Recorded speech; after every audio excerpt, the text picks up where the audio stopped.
அஸ்ஸலாமு அலைக்கும். அல்ஹம்துலில்லாஹ். எல்லா புகழும் அல்லாஹ் ஒருவனுக்கே. அன்பான சகோதர சகோதரிகளே, இஸ்லாமிய வரலாற்றுல பதிவு செய்யப்பட்டுள்ள ஒரு மிக அற்புதமான, நம்மள சிலிர்க்க வைக்கிற ஒரு சம்பவத்தை பற்றிய இந்த விளக்க தொகுப்பிற்கு உங்கள அன்போட வரவேற்கிறேன். இன்னைக்கு ஈமானோட உண்மையான சக்தி என்ன அப்படிங்கறத நம்ம ரொம்ப தெளிவா பார்க்க போறோம். சரி, நாம நேரடியா விஷயத்துக்குள்ள போயிடலாம். பொதுவா மனுஷங்களான நாம கண்ணுக்கு தெரியாத படைப்புகளை பார்த்தா பயப்படுவோம் இல்லையா? ஆனா ஒரு மனிதர் எப்படி வாழ்ந்தா ஜின்னுகளுக்கே அவரை பார்த்து நடுக்கம் ஏற்படும்? கண்ணுக்கு தெரியாத அந்த உலகத்தையே பயமுறுத்துற அளவுக்கு ஒருத்தருக்கு என்ன சக்தி இருக்கணும்? அத பத்தி தான் இன்னைக்கு நாம அலச போறோம். பாகம் 1. உமர் ரலி அவர்களின் மகத்துவம். உமர் ரலி எல்லாம் அவங்கள பத்தி நாம நிறைய கேள்விப்பட்டிருப்போம். அவங்க நியாயத்தன் சென்னமா, தைரியத்தன் உருவமா இருந்தாங்க. ஆனா அவங்களோட உண்மையான சக்தி அவங்க உடம்புல இல்ல. இது எல்லாத்துக்கும் ஆணிவேரா இருந்தது எது தெரியுமா? அதுதான் அவங்க மனசுல ஆழமா இருந்த அல்லாஹ்வின் மீதான உண்மையான பயம். இதுதான் அவங்கள ஒரு அசாதாரணமான இறைவிசுவாசியா மாத்துச்சு. நபிகள் நாயகம் ஸல்லல்லாஹு அவங்க சொன்ன இந்த வார்த்தைகளை கொஞ்சம் கவனிங்க. உமர் ஒரு பாதையில் நடந்தால் ஷைத்தான் வேறு பாதையை தேர்வு செய்கிறான். இது ஏதோ சாதாரண வார்த்தைகள் கிடையாது. ஷைத்தானே அவருக்கு பயந்து ஓடுறான் அப்படின்னா உமர் ரலி அவங்களோட ஆன்மீக பலம் எந்த அளவுக்கு பிரம்மாண்டமானதா இருந்திருக்கும்னு கொஞ்சம் யோசிச்சு பாருங்க. பாகம் 2. உமர் அலி அவர்கள் ஜின்னை எதிர்கொண்ட அது இரவு. உங்க மனக்கண்ணுல அந்த காட்சியை கொண்டு வாங்க. மக்கா அல்லது மதீனாவுல ஒரு இருள் சூழ்ந்த அமைதியான இரவு. ஊர்ல இருக்கிற எல்லாரும் நல்ல ஆழ்ந்த உறக்கத்துல இருக்காங்க. எந்த ஒரு சத்தமும் இல்லாத ரொம்ப நிசப்தமான நேரம் அது. ஆனா ஓரே தூங்கிட்டு இருந்த அந்த நேரத்துல உமர் அலி அவங்க மட்டும் தூங்கல.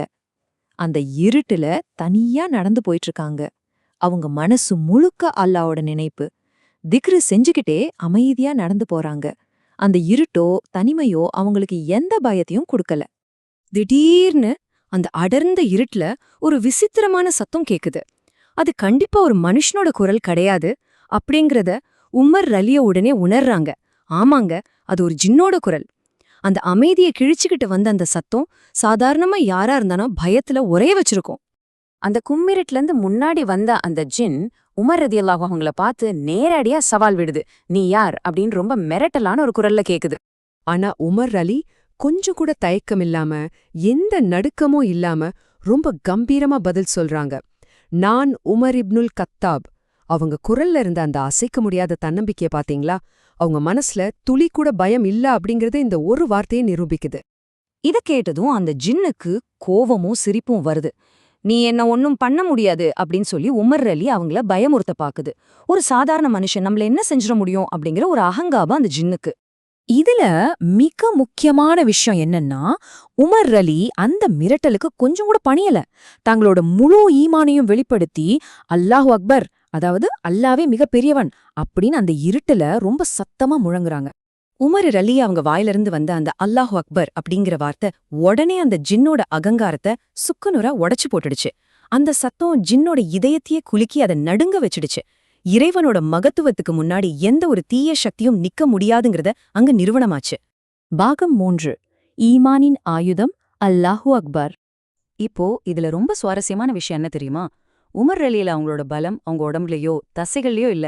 அது தக்வா அப்படின்னு சொல்லப்படுற அல்லாவின் மீதான உண்மையான பயத்திலிருந்து வந்தது. இந்த தக்வா தான் உடைக்கவே முடியாத ஒரு மாபெரும் ஈமான உருவாக்குது. உலகத்துல இருக்கிற எந்த சக்தியும் இதுக்கு ஈடாகாது. பொதுவா ஜின்னுகளோ ஷைத்தான்களும் உலகத்துல இருக்கிற பணக்காரங்கள பார்த்தோ பெரிய பதவியில இருக்கிறவங்கள பார்த்தோ பயப்படுறது கிடையாது. ஆனா அவங்க உண்மையிலேயே யாருக்கு பயப்படுறாங்க? யாரு மனசுல அல்லாஹ்வ பத்தின பயம் அதிகமா இருக்கோ அந்த தூய்மையான மனிதர்களுக்கு மட்டும்தான் அவங்க நடுங்குறாங்க. அடுத்த பகுதிக்கு போய் இது எப்படி தொடருதுன்னு பாப்போம். இத நம்ம சொந்த வாழ்க்கையில எப்படி கொண்டு வருது? பாகம் 4. நமக்கு கிடைக்கும் பாடங்கள்.